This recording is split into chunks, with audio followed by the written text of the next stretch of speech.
Border Gavaskar ట్రోఫీలో భాగంగా Perth వేదికగా ఆస్ట్రేలియాతో జరుగుతున్న తొలి టెస్టులో టీమిండియా డే 1 కంప్లీట్ గా డామినేట్ చేసింది. తొలి ఇన్నింగ్స్ లో ఇండియన్ బ్యాటర్స్ తడబడ్డప్పటికీ ఆస్ట్రేలియాని తొలి ఇన్నింగ్స్ లో మన పేస్ త్రయం ముంచేపట్లు పట్టించింది. డే 1 లో ఏకంగా 17 వికెట్లు అయితే నేలకూలాయి. అయితే టుడే జస్ప్రీత్ బుమ్రా తన మార్క్ బౌలింగ్ తో తన మార్క్ కెప్టెన్సీ అయితే చూపించాడు. ఆసీస్ బ్యాటర్స్ బుమ్రా దెబ్బ కంప్లీట్ గా back on track. The most precious diamond in the world అని జస్ప్రీత్ బుమ్రాని ఊరికి అనరలేదు అని ఈ రోజు అయితే మ్యాచ్ అబ్జర్వ్ చేస్తే పూర్తిగా అర్థమవుతుంది. ఇది నిజమే. లిటరల్లీ ఈ రోజు బుమ్రా బౌలింగ్ ఎదుర్కోవడానికి ఆసీస్ బ్యాటర్స్ చిచ్చు పోయించారు. అయితే ఓవరాల్ గా టాస్ గెలిచిన టీమిండియా సర్ప్రైజింగ్ గా మూవ్స్ అయితే కొన్ని తీసుకుంది. ఒకరు కాదు ఇద్దరు ఏకంగా పెర్త్ టెస్ట్ లో డెబ్యూ అయితే చేశారు. హర్షిత్ రాణాకి అశ్విన్ క్యాప్ అందించగా నితీష్ కుమార్ రెడ్డికి విరాట్ కోహ్లీ క్యాప్ అందించాడు. అలాగే సీనియర్ స్పిన్నర్స్ అయిన రవీంద్ర జడేజా, రవిచంద్రన్ అశ్విన్ల బెంచ్ కై పరిమితం చేసి గంభీర్ మార్క్ చూపిస్తూ వాషింగ్టన్ సుందర్ని ప్లేయింగ్ లెవెన్ లో ఇన్క్లూడ్ చేశాడు. డెఫినెట్లీ ఇది టీమిండియాకి సర్ప్రైజింగ్ గా అనిపించింది. అయితే మనం ప్రివ్యూలో చెప్పుకున్న విధంగానే టాస్ గెలిచిన టీమిండియా బుమ్రా ముందుగా బ్యాటింగ్ ఎంచుకున్నాడు. అయితే ఇండియాకి డెఫినెట్లీ బెస్ట్ స్టార్ట్స్ అయితే రాలేదని చెప్పుకోవచ్చు. మరొకసారి ఇండియన్ టాప్ ఆర్డర్ కొలాప్స్ అయితే అయ్యింది. ఇన్నింగ్స్ థర్డ్ ఓవర్లోనే జైస్వాల్ 8 బంతులు ఎదుర్కొని మిచెల్ స్టార్క్ బౌలింగ్ లో గోల్డెన్ డక్ గా వెనుదిరిగాడు. వెంటనే హేజిల్వుడ్ మరియు మిచెల్ స్టార్క్లు, కమిన్స్లు హోమ్ గ్రౌండ్ లో ఇండియన్ బ్యాటర్స్ కి లిటరల్లీ చుక్కలు చూపించారు. ఎక్కడ కూడా కంఫర్టబుల్ గా బ్యాటింగ్ చేసే అవకాశం అయితే ఇండియన్ బ్యాటర్స్ కి ఇవ్వనే లేదు. అయితే ఒక కేఎల్ మాత్రమే కొంతవరకు తడబడకుండా బ్యాటింగ్ అయితే చేశాడు. పడికల్ 23 బంతులు ఎదుర్కొని ఖాతా ఓపెన్ చేయకుండానే డక్అవుట్ గా హేజిల్వుడ్ బౌలింగ్ లో వెనుదిరిగాడు. అప్పుడే వచ్చిన కోహ్లీ కూడా కాసేపు పాజిటివ్ ఇంటెంట్ తో కనపడ్డ 5 పరుగులు చేసి హేజిల్వుడ్ కి దొరికిపోయాడు. ఇక తర్వాత కొంతవరకు రాహుల్ స్కోర్ బోర్డును లైట్ గా ఫ్రంట్ మూవ్ కి తీసుకెళ్లాడు. బట్ క్రీజ్ లో సెట్ అయ్యాడు. ఒక లాంగ్ ఇన్నింగ్స్ ఆడడం పక్కా అనుకున్న టైంలో అన్ఎక్స్పెక్టెడ్ వేలో వెనుదిరిగాడు. అయితే కేఎల్ రాహుల్ బ్యాట్ కి ఎడ్జ్ కి తగిలినట్టు బంతినైతే ఆసీస్ బ్యాటర్స్ అపీల్ చేయటం, అలాగే స్నికోగ్రాఫ్ లో ఎడ్జ్ కి కట్ అయినట్లు చూపించింది. బట్ బంతి బ్యాట్ కి తగిలింది కాదు, అది ప్యాడ్ కి బ్యాట్ తగిలిందని చెప్పి తెలిసింది. బట్ సరైన సైడ్ వ్యూ అనేది ఎంపైర్స్ దగ్గర లేకపోవడంతో కాంట్రవర్సీగా కేఎల్ రాహుల్ 26 పరుగులు చేసి వెనుదిరిగాడు.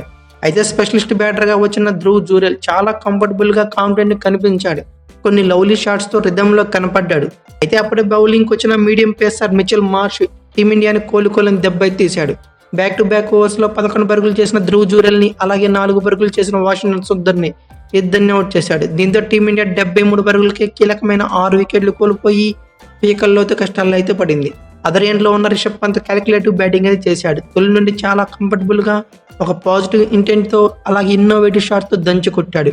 అలాగే నితీష్ కుమార్ రెడ్డి కూడా ఏదో డెబ్యూ మ్యాచ్ కాదేమో, ఇది పెర్త్ పిచ్ అసలే కాదు అన్నట్లుగా చాలా కంఫర్టబుల్ గా కనబడ్డాడు. Mainly Nitish Kumar Reddy Nathan Lyon bowling లో అయితే ఎదురు దాడి చేశాడు. 7th వికెట్ రిషబ్ పంత్ తో కలిసి నితీష్ కుమార్ రెడ్డి సూపర్ బ్యాటింగ్ తో టీమిండియాని కొంతవరకు ఫ్రంట్ ఫుట్ లో నిలబెట్టే ప్రయత్నం చేశారు. అయితే వీళ్ళిద్దరు కలిసి 48 పరుగులతో 7th వికెట్ కి కొంతవరకు బెస్ట్ పార్ట్నర్షిప్ అయితే నెలకొల్పారు. అయితే రిషబ్ పంత్ 37 పరుగులు చేసి వెనుదిరిగాడు. అయితే తెలుగు కుర్రాడు మాత్రం చివరి దాకా కిల్ ద షో అని చెప్పుకోవచ్చు. పెద్ద బ్యాటర్స్ కూడా క్యూ కట్టిన టైంలో నితీష్ కుమార్ రెడ్డి ఒక అద్భుతమైన బ్యాటింగ్ అయితే చేశాడు. అలాగే చివరి దాకా పోరాడి ఫస్ట్ ఇన్నింగ్స్ కి పిచ్కి మ్యాచ్ కి సరిపోయేంత స్కోర్ అయితే అందించాడు. ఓవరాల్ గా నితీష్ కుమార్ రెడ్డి 59 బంతులు ఎదుర్కొని 6 4లు 1 6 తో 41 పరుగులు చేసి టీమిండియా టాప్ స్కోర్ గా నిలవడమే కాక లాస్ట్ వికెట్ గా అవుట్ అయ్యాడు. ఓవరాల్ గా ఇండియా 150 పరుగులకి చాప చుట్టేసింది.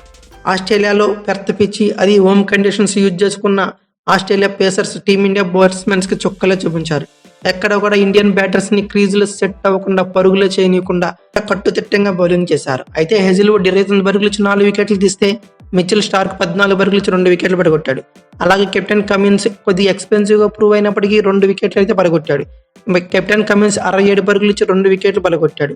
అలాగే మిచెల్ మార్ష్ కేవలం 12 పరుగులు ఇచ్చి 2 వికెట్లు పడగొట్టాడు. ఓవరాల్ గా టీమిండియా 10th ఇన్నింగ్స్ కానీ 150 పరుగులకే ఆల్ అవుట్ అయింది. అయితే ఇండియా 150 పరుగులే చేసాం, అదీను ఆసీస్ హోమ్ గ్రౌండ్, అందులోనూ పెర్త్ గ్రౌండ్, వీళ్ళ మీద గెలవడం కష్టమైన థాట్స్ అయితే ఎక్కడ ఎరైజ్ లేదు. ఎక్కడ కూడా డిసప్పాయింటింగ్ అయితే కనబడలేదు.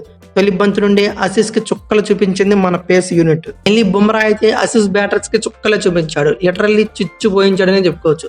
ఒకనొక ఎండ్ లో పెర్త్ పిచ్ మీద మన హోమ్ గ్రౌండ్ ఏమో అనిపించేలా ఇంపాక్ట్ అయితే చూపించాడు.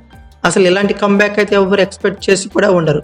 బ్యాట్ పెట్టడానికి కూడా భయపడిపోయారని చెప్పుకోవచ్చు. మెయిన్లీ మన పేస్ డైమండ్ బుమ్రా దెబ్బకి ఆసీస్ బ్యాటర్స్ కి విలవిలలాడిపోయారు. ఇన్నింగ్స్ థర్డ్ ఓవర్ లోనే ఇండియాకి బుమ్రా మంచి బ్రేక్ అయితే అందించాడు. 10 పరుగులు చేసిన మ్యాక్స్ అన్విని ఎల్బీడబ్ల్యూగా ఫీల్డింగ్ పంపాడు. అయితే ఇన్నింగ్స్ 7th ఓవర్లో బుమ్రా అదిరిపోయే మ్యాజిక్ చేశాడు. టెస్ట్ ఫార్మాట్కి మరో రూపమైన ఉస్మాన్ ఖవాజా అలాగే స్టీవ్ స్మిత్ ఇద్దరిని ఒకే ఓవర్లో అవుట్ చేసి ఇండియాకి అదిరిపోయే బ్రేక్స్ అయితే ఇచ్చాడు. స్మిత్ని అయితే తొలి బంతికి అవుట్ చేశాడు. ఉస్మాన్ ఖవాజా 8 పరుగులు చేయగా స్మిత్ తొలి బంతికి డక్అవుట్గా వెనుతిరిగాడు. తొలి 19 పరుగులకి ఆస్ట్రేలియా 3 వికెట్లు కోల్పోయింది. ఆ తర్వాత డెబ్యూ బౌలర్ హర్షిత్ రాణా 12 బంతుల్లోనే 11 పరుగులతో ఊపు మీదున్న ట్రావిస్ హెడ్ని క్లీన్ బౌల్డ్ చేశాడు. ఇక తర్వాత ఒక్కసారిగా సిరాజ్ బంతితో చెలరేగిపోయాడు. 52 బంతులు ఎదుర్కొని 2 పరుగులే చేసి క్రీజ్లో పరుగులు చేయడానికి విలవిలలాడుతున్న లబుషేన్ని సిరాజ్ అవుట్ చేశాడు. మిచిల్ మార్ష్ని వెంటనే అవుట్ చేయగా బుమ్రా చివరిలో కెప్టెన్ పాట్ కమిన్స్ని ఎర్లీగా అవుట్ చేయడంతో డే 1 కంప్లీట్ అయ్యేసరికి ఆస్ట్రేలియా 67 పరుగులు చేసి 7 వికెట్లు కోల్పోయింది. ఇండియా బౌలర్స్ మొత్తం ఒక్కసారిగా చెలరేగిపోయారని చెప్పుకోవచ్చు. మహమ్మద్ సిరాజ్, జస్ప్రీత్ బుమ్రా, హర్షిత్ రాణా 3 వికెట్లు అయితే పడగొట్టారు. ఇండియన్ బౌలర్స్ లో జస్ప్రీత్ బుమ్రా 17 పరుగులు ఇచ్చి 4 వికెట్లు తీయగా మహమ్మద్ సిరాజ్ 17 పరుగులు ఇచ్చి 2 వికెట్లు పడగొట్టాడు. అలాగే డెబ్యూ బౌలర్ హర్షిత్ రాణా కొంచెం నర్వస్ గా ఫస్ట్ లో ఫీల్ అయినప్పటికీ సూపర్ బౌలింగ్ చేశాడని చెప్పుకోవచ్చు. 33 పరుగులు ఇచ్చి 1 వికెట్ అయితే పడగొట్టాడు. ఓవరాల్ గా డే 1 కంప్లీట్ అయ్యేసరికి ఇండియా డామినేషన్ అయితే కనపడింది. తొలి ఇన్నింగ్స్ 150 పరుగులకి ఆల్అౌట్ అయినప్పటికీ బౌలింగ్ లో పుంజుకొని ఆస్ట్రేలియాని 67 పరుగులకి 7 వికెట్లు పడగొట్టి కొంతవరకు బ్యాక్ ఫుట్ లో నిలబెట్టింది. ఇంకా ఆస్ట్రేలియా తొలి ఇన్నింగ్స్ లో 83 పరుగులు అయితే వెనకబడి ఉంది. అయితే డే 2లో ఇండియా మరో 20-30 పరుగుల లోపు ఆ రిమైనింగ్ ఆస్ట్రేలియా 3 వికెట్లు పడగొట్టి ఆల్అౌట్ చేయాలి. అంటే 80 రన్స్ లోపే లేకపోతే 90 రన్స్ లోపే ఆస్ట్రేలియాని మొదటి ఇన్నింగ్స్ లో ఆల్అౌట్ చేస్తే టీమిండియా ఖచ్చితంగా ఒక 60 నుంచి 70 వరకు అలాంటి లీడ్ అయితే సాధించవచ్చు. ఆ లీడ్తో సెకండ్ ఇన్నింగ్స్ లో బ్యాటింగ్ చేసి ఒక 200 పరుగులు చేస్తే ఈజీగా టీమిండియా గెలిచే ఛాన్సెస్ అయితే ఉంటాయి. అయితే నా ఒపీనియన్ ప్రకారం ఒక 100 పరుగుల లోపు లేదంటే 90 పరుగుల లోపు ఆస్ట్రేలియాని ఆల్అౌట్ చేస్తుంది డే 2లో అనుకుంటున్నా. ఇక వెంటనే బ్యాటింగ్ చేసి ఆల్మోస్ట్ ఒక 180-200 రన్స్ కూడా చేస్తుంది అనుకుంటున్నా. ఓవరాల్ గా డే 2లోనే మ్యాచ్ కంప్లీట్ అయ్యే ఛాన్సెస్ కూడా మాక్సిమం కనబడుతున్నాయి. అయితే థర్డ్ డే దాకా తీసుకెళ్లే ఛాన్సెస్ కూడా లేవు. ఆల్మోస్ట్ సెకండ్ ఇన్నింగ్స్ లో ఆస్ట్రేలియా ముందు ఒక 250 టార్గెట్ పెట్టాలని నేను కోరుకుంటున్నా. ఓవరాల్ గా టీమిండియా ఈ టెస్ట్ మ్యాచ్ గెలవాలంటే ఎలాంటి స్ట్రాటజీస్ సెకండ్ డే యూజ్ చేయాలనుకున్నారో కామెంట్ బాక్స్ లో ఖచ్చితంగా పిన్ చేయండి. అలాగే ఈ వీడియో కనుక మీకు నచ్చితే like, share, comment box subscribe చేసుకోండి. అలాగే పక్కనే ఉన్న బెల్ ఐకాన్ నొక్కడం మాత్రం మర్చిపోకండి. Thank you for watching. Have a nice day.